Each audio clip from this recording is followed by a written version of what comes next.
mutungo Musana ni mushimiloko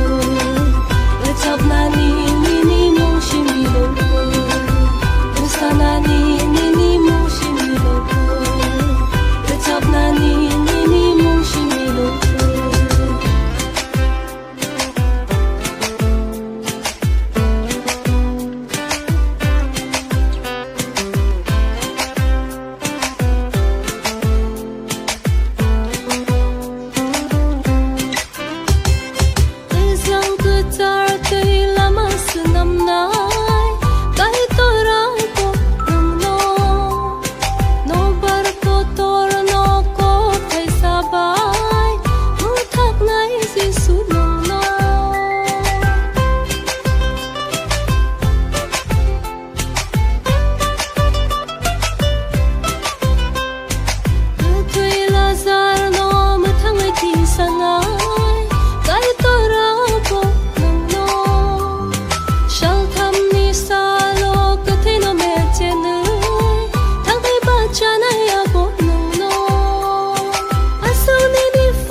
Musana ni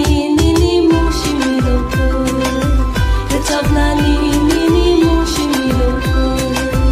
Musana ni mushimiloko Lechabna ni mushimiloko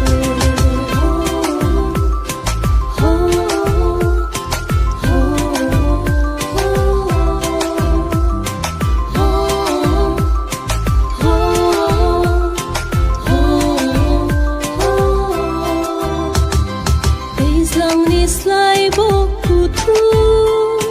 ni hamza ma pai kor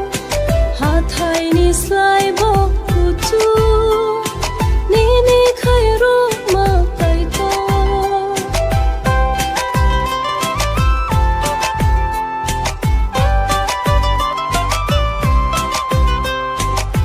sing pan thor ni hai sing